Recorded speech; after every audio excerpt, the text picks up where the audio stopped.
हर हर महादेव मित्रांनो. आज आपण चाललोय त्र्यंबकेश्वरला. ही माझी सोलो जर्नी आहे. आत्ता आपण नाशिकमध्ये ठक्कर बाजारकडे निघालोय. ठक्कर बाजार बस स्टॉपला पोहोचल्यानंतर समजलं की इथून त्र्यंबकला गाडी इथूनच लागते.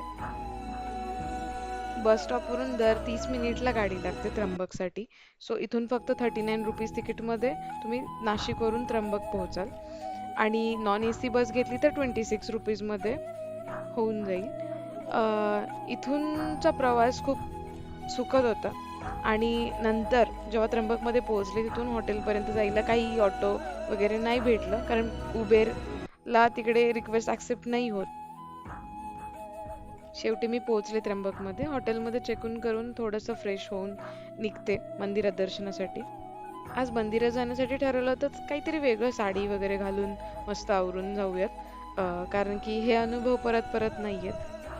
खरं तर आजचा दिवस थोडा स्लो ठेवायचा होता. घाई नाही, प्रेशर नाही, फक्त प्रत्येक मुवमेंट फील करायचं आहे. कधी कधी आपण फिरायला बाहेर पडतो, पण खरं तर आपण स्वतःमधल्या शांततेला शोधत असतो. कधी वाटलं नव्हतं असं एकटी निघेल, बट आता वाटतंय वाय नॉट अर्लियर. यार, सोलो ट्रिपमध्ये एक फायदा आहे, कुणीही डिस्टर्ब करायला नाहीये. जे कराल ते स्वतःसाठी कराल आणि स्वतःच्या टाईमनुसार कराल.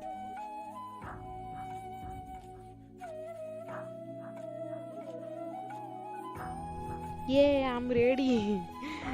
चला, कुणी बघायला नाहीये, बट कॅमेरामध्ये तुम्हाला दाखवते की तयार झाली.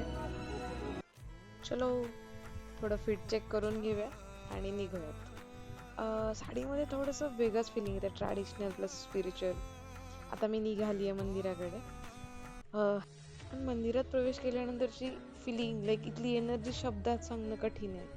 म्हणजे खूप भारी वाटतं. मंदिरात खूप गर्दी होती, बट ठीक आहे. म्हणजे हा जो टाईम आहे तो पीक टाईम असतो संध्याकाळीचा. दर्शनाला 3 तास लागले. मी 7ला निघाले आणि मी 11ला बाहेर पडले मंदिरातून. खूप कमी वेळात दर्शन झालं, म्हणजे 5 मिनिटही उभा राहू नाही दिलं तिथे. बट वर्थ इट आहे, वर्थ इट. खूप शांत वातावरण आहे. जे बाहेर पडतायत लोक ते सगळे बाहेरून बसतायत आणि फोटोज वगैरे इथे काढतायत. खूप शांत आणि भारी वाटतं. मंदिरातून बाहेर पडून रूमला पोहोचले. दुसऱ्या दिवशी मी सोमवारी कुंडावरती आले. हे पवित्र कुशावर्त कुंड, इथूनच गोदावरी नदीचा उगम मानला जातो. अनेक जण इथूनच स्नान करून मंदिरात दर्शनासाठी जातात. इथे कुंडात स्नान करणं खूप पवित्र मानलं जातं. इथे दिवे लावताना एक वेगळी शांतता आहे. बाहेरून एवढी गर्दी, लोकांचा आवाज, पण मनात एवढीच इच्छा की शांतपणे दिवे लावूयात आणि मंदिरात दर्शनासाठी जाऊयात. आणि सकाळी सकाळी इकडे गर्दी खूप कमी राहते. म्हणजे इव्हिनिंगला जेवढी राहते त्या कम्पेरेटिव्हली सकाळी काहीच नसते.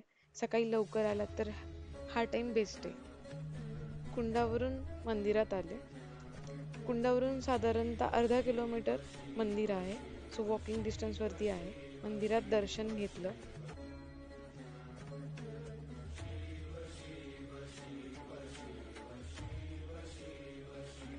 त्यानंतर गंध लावला.